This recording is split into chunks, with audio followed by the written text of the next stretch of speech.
తెలుగు రాష్ట్రాల్లో హైదరాబాద్, రంగారెడ్డి, వరంగల్, కృష్ణా, ఏలూరు, ఖమ్మం, భద్రాద్రి జిల్లాల్లో భూమి స్వల్పంగా కంపించింది. ఉదయం 7:30 సమయంలో 2 సెకండ్ల పాటు భూమి కంపించిందని, రిక్టర్ స్కేల్పై 5.3 తీవ్రత నమోదైందని నేషనల్ సెంటర్ ఫర్ సిస్మాలజీ అధికారులు ప్రకటించారు. ఇదే అంశానికి సంబంధించి విశాఖ నుంచి మా ప్రతినిధి రవిచంద్ర ఉన్నారు. రవిచంద్రతో రిటైర్డ్ సైంటిస్ట్ NIO KSR ఉన్నారు. ఆయన మరిన్ని వివరాలు అందిస్తారు.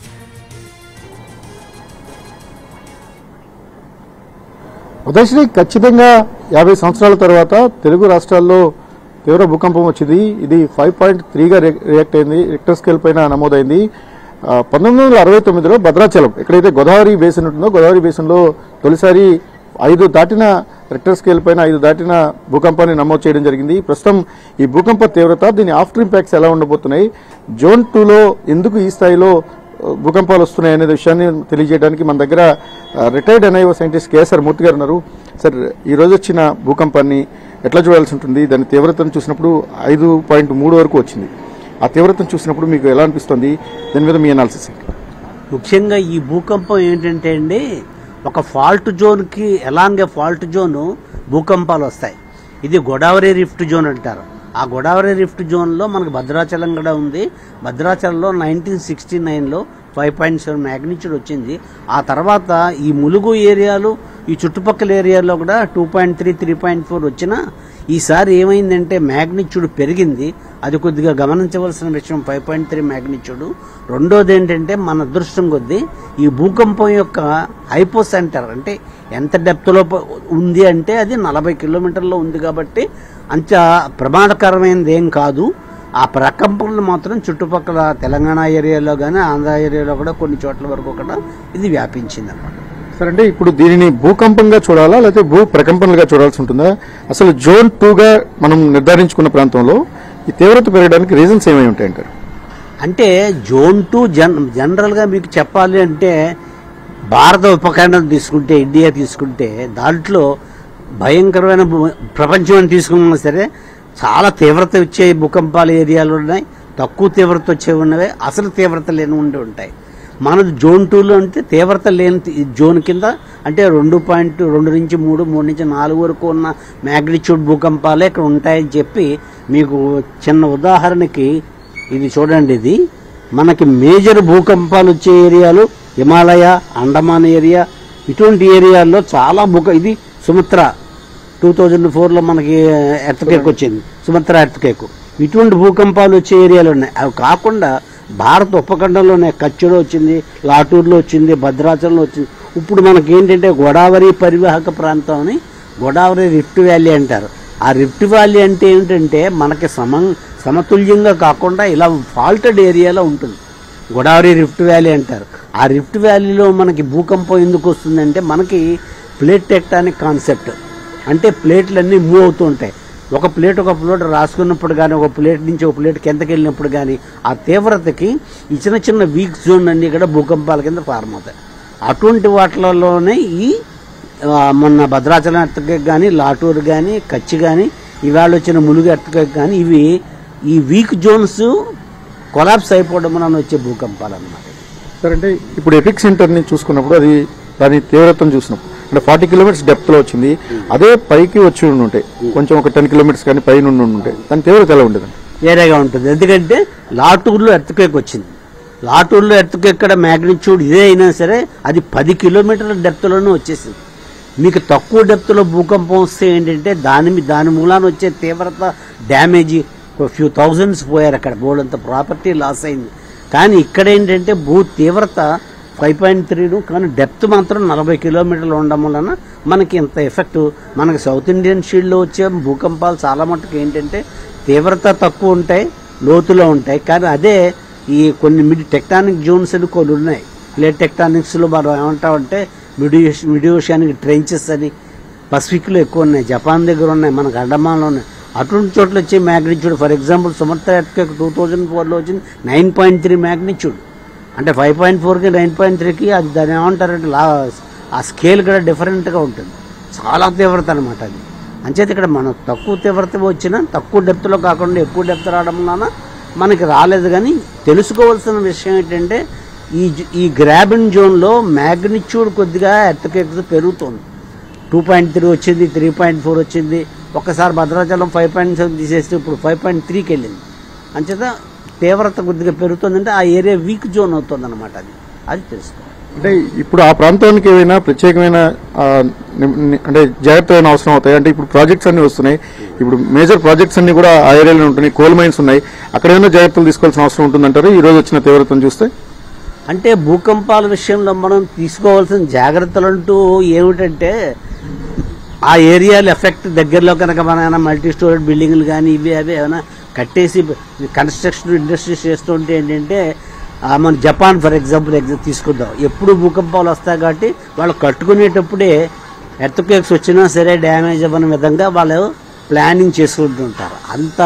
అటువంటి తీసుకోవాలి. కానీ ఈ వీక్ జోన్స్ మనకి ఇటువంటి వీక్ జోన్స్ మనకి పాండిచేరి దగ్గర ఒకటి ఉంది, ఒంగోలు దగ్గర ఉంది, తర్వాత ఏంటంటే మనకి భద్రాచలం ఇప్పుడు ఈ ఏరియాలో ఉంది. అంచేది ఇక్కడ పర్టికులర్గా మనం ప్రికాషన్స్ తీసుకోవాలనడానికి మనకి ఏం పెద్ద ఇది ఏ ఏరియాలో ఉన్నా కనుక ఫాస్ట్ డెవలప్మెంట్ బాగా ఎక్కువ ఉండి బాగా ఇది ఇన్ఫ్రాస్ట్రక్చర్ బాగా డెవలప్ చేస్తూ ఉంటే మాత్రం ఆ ఏరియా యొక్క సైస్మిసిటీ అంటారు, సైస్మిక్ ఎర్త్క్వేక్ తీవ్రతను బట్టి జాగ్రత్తలు తీసుకోవాలి. సార్, అంటే స్పెసిఫిక్గా ఏటూరు నగరం, ములుగు ఇవన్నీ కూడా రివర్ బెడ్ ఏరియాస్ ఉన్నాయి, రివర్ ఫ్లడ్డింగ్ ఏరియాస్. అక్కడ ఇటీవల కాలంలో వస్తున్న మార్పులు, అంటే ఇప్పుడు మీకు భూకంపం వచ్చింది, మన ఫ్లడ్స్ ఇట్లా చూసినప్పుడు ఎలా ఉండాలి? అంటే అక్కడ ఏమన్నా ర్యాపిడ్ చేంజెస్ అయినా జరుగుతున్నట్టుగా మనం చూడాల్సిన అవసరం ఉంటుందంటారా? ర్యాపిడ్ చేంజెస్ అని కాదు, ఇదేమిటంటే ఆ రిఫ్ట్ జోన్ అంటారండి దాన్ని. ఆ రిఫ్ట్ జోన్ ఏంటంటే మనకు ఓవరాల్ ప్లేట్ టెక్టానిక్స్లో ప్రెషర్ ప్లేట్లు, మన ఇండియన్ ప్లేటు నార్త్ వైపు 2 సెంటీమీటర్స్ పర్ ఇయర్ చొప్పున మూవ్ అవుతుంది. హిమాలయాల దగ్గరికి హిమాలయాలను పెరుగుతున్నాయి. అంచేత ఈ ప్రాసెస్లో ఏంటంటే మనకి ఇదివరకు వీక్ జోన్ ఉన్నామో కొంచెం ఎక్కువ వీక్ జోన్స్ అయిపోవడం, తక్కువ వీక్ జోన్ వీక్ జోన్స్ అవడం. మరి ఈ ప్రాసెస్ ఈ కాన్సెప్ట్ ఆఫ్ ప్లేట్ టెక్టానిక్స్లో జరుగుతుంది. మరి అది అంచేత మనం కొద్దిగా అబ్జర్వ్ చేసి ఈ ఎర్త్క్వేక్ యొక్క డేటా అంతటిని ఇక్కడ ప్లాట్ చేసి ఎపి సెంటర్స్ అన్ని చూసుకుని ఏ ఏరియాలో ఫర్ ఎగ్జాంపుల్ సుమిత్రాజ ఎర్త్క్వేక్ వచ్చిన ఏరియా చుట్టూ కూడా కొన్ని వేల ఎపి సెంటర్లు ఇటువంటి ఉంటాయి. అది బాగా సెన్సిటివ్ జోన్ కింద ఐడెంటిఫై అయిపోయింది, హిమాలయ ఐడెంటిఫై అయిపోయింది. అలా ఐడెంటిఫై అయిపోయిన చోట్ల మాత్రం జాగ్రత్తలు మాత్రం డ్యాములు కానీ రిజర్వాయర్లు కానీ కన్స్ట్రక్షన్స్ ఏమైనా చేసినప్పుడు జాగ్రత్తగా ఉండాలి. సరే అండి, ఇప్పుడు వచ్చిన ఎర్త్క్వేక్ సంబంధించి ఆల్మోస్ట్ 230 కిలోమీటర్ల రేడియస్లో దాని ట్రిమ్మర్స్ కూడా కనిపించాయి. అంటే ఎంత దూరం వాటి ఇంపాక్ట్ వచ్చిందంటే దాని తీవ్రత ఎలా వచ్చింటారు మీకు? తీవ్రత వైజ్ మనం ఇందాక చెప్పుకున్నాం 5.3, కానీ 40 కిలోమీటర్స్ డెప్త్లో వచ్చింది కాబట్టి ఆ ట్రెమర్స్ కొద్దిగా మీరు ఆల్మోస్ట్ ఒక ఆంధ్ర ఏరియాలో కూడా కొద్దిగా ఫీల్ అయినా అంత ఎక్కువ తెలంగాణ ఏరియాలో దానికి ఆ ప్రకంపనలు ఎక్కువ ఎఫెక్ట్ అయ్యాయి కాబట్టి ఆ ఏరియా జాగ్రత్తగా ఉండాలి. అంటే ఆల్మోస్ట్ 250 కిలోమీటర్లు అలా ఉంటుందా సార్? అలా ఉంటుంది.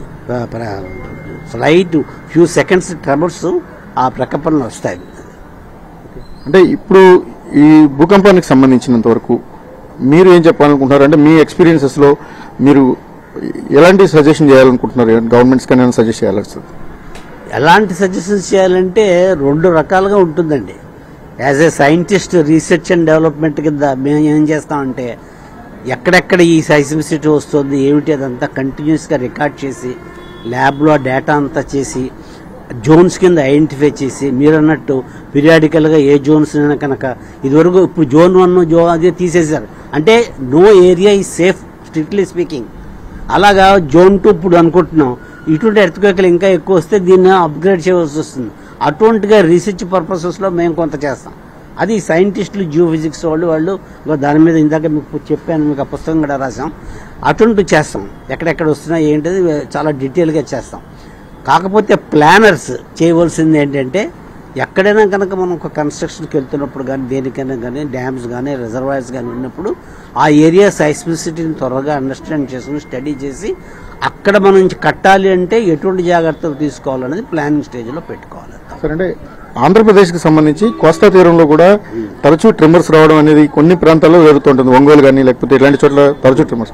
ఈ ప్రాంతం ఎంతవరకు సురక్షితం అనేది సహజంగా తెలుగు రాష్ట్రాల్లో ఒకసారి భూకంపం వచ్చింది కాబట్టి ఎంతవరకు సురక్షితం అనే చర్చ జరిగితే మీరేమంటారు?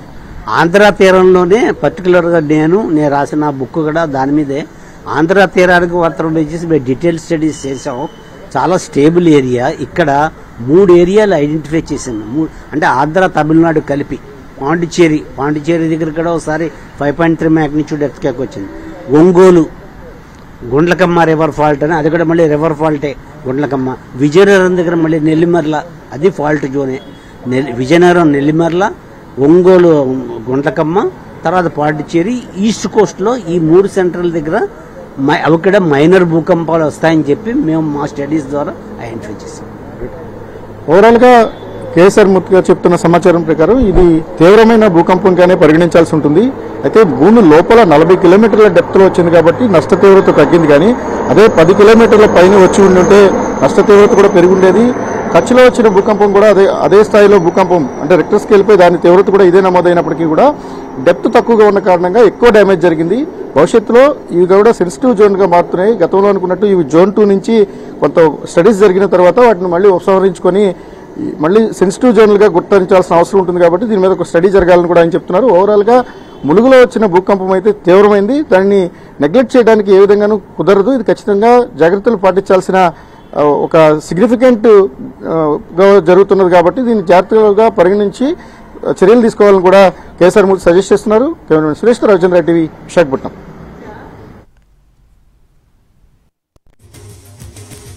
Right, thank you Ravichandra.